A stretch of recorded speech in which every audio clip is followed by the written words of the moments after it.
আসসালামু আলাইকুম। আমি ডাক্তার মোহাম্মদ আব্দুল কুদ্দুস সোহাগ। আমি ইএনটি স্পেশালিস্ট।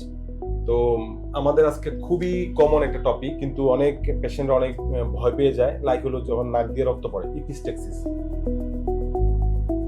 অনেক রোগী দেখা গেছে তার নাক দিয়ে রক্ত পড়ছে, চোখ দিয়ে রক্ত পড়ছে, কোনোভাবেই বন্ধ করতে পারে না। ফলে তারা কোথায় যাবে তারা বুঝতেও পারে না। এই যে ইপিস্টেক্সিস, এটার কিন্তু অনেকগুলো কারণ রয়েছে। ওই তখন কারণ খুঁজলেও তার কাজ হবে না, তখন নাকের রক্ত বন্ধ করতে হবে। তো ইমার্জেন্সি নাকের রক্ত বন্ধ করার জন্য ইএনটি ডাক্তারের কাছে যেতে হবে। এবং আমরা এমন একটা পেশেন্টের সাথে কথা বলবো, ওনার একটা ভীতিকর একটা এক্সপিরিয়েন্স। 3 দিন ধরে ওনার রক্ত যাচ্ছে, রক্ত বন্ধ হচ্ছে না। তো আলহামদুলিল্লাহ, ওনার আজ কত বছর আগে হয়েছিল আপনার এই ঘটনাটা? 5 বছর, 22 সালে। প্রায় 5 বছর আগের কথা। আলহামদুলিল্লাহ, আপনি তো এখনো সুস্থ আছেন, তাই না? এখনো সুস্থ আছি আলহামদুলিল্লাহ। ওই দিন থেকে আমার ব্লাডটা বন্ধ হয়ে গেছে। যখন আপনি এর আগে যাইতো মাঝে মধ্যে? না, কখনো যায় না। একবারই এই গেছে? যে একবারই আপনি ট্রিটমেন্ট ছিল।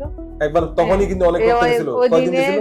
যে ব্লাড ওইটা আপনি বল পরে যখন ওই জায়গাতে পেটটা বসেছেন তখন আপনি দিয়েছে এক বল ব্লাড। মানে ওনার হলো এক্সপেরিয়েন্স হলো ওনার এক বল মানে অনেক বড় বালতির মতোই ব্লাড গেছে, কিন্তু রক্ত কোনো মতেই বন্ধ হচ্ছে না। ওইটা তো বাড়ি টানা থেকে 2-3 তো দিন। কতটা গেছে ওটার কোনো তার শেষ নাই। আচ্ছা আপনার কাছে যখন এই যে পেটটা বসেছেন তখন কিন্তু অনেক ইয়ে গেছে। আচ্ছা এরপরে যে বন্ধ হয়েছে এর পর্যন্ত আলহামদুলিল্লাহ এখন পর্যন্ত লেগে আমি ভালো আছি। আচ্ছা। মানে আমি আজকে ওনার 5 বছর পরীক্ষা করে যখন দেখলাম হাসপাতালে নিয়ে, আমরা এন্ডোস্কোপ দিয়ে, এই যে আমাদের এন্ডোস্কোপ ইউনিট, এন্ডোস্কোপ দিয়ে পরীক্ষা করে নাকের ভিতরে পরীক্ষা করে যেটা দেখলাম, ওনার নাকের পেছনের দিকে একটা রক্তনালী থাকে, এই রক্তনালীটা ছিঁড়ে গিয়েছে। তো আমরা ওই রক্তনালীটাকে ওই তৎক্ষণাৎ গিয়ে এটা আমরা রিপেয়ার করে দিয়েছি, এরপর থেকে বন্ধ হয়েছে।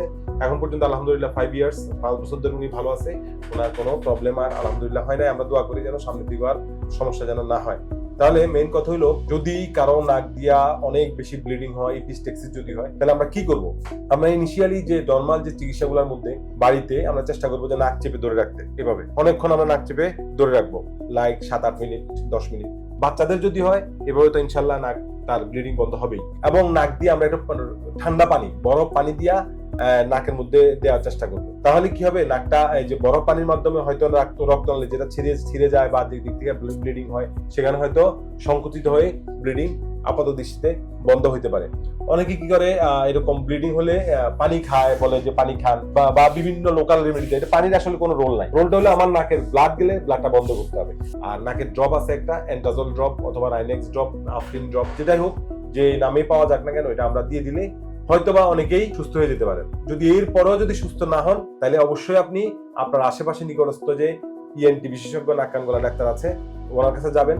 আপাতত ওনার কাছে গিয়ে নাকে আগে ব্লিডিংটা বন্ধ করতে হবে। ব্লিডিং বন্ধ করার পরে আমরা এটার কারণ খুঁজে বের করবো, নাকের মধ্যে কোনো পলিপ বা কোনো ক্যান্সার বা আদার্স কোনো ট্রমা, ইনজুরি কোনো কিছু আছে কিনা। অথবা অনেকের প্রেশার বেড়ে যাওয়ার কারণে নাক দিয়ে রক্ত যেতে পারে, তার প্রেশার বেড়ে গেল কিনা।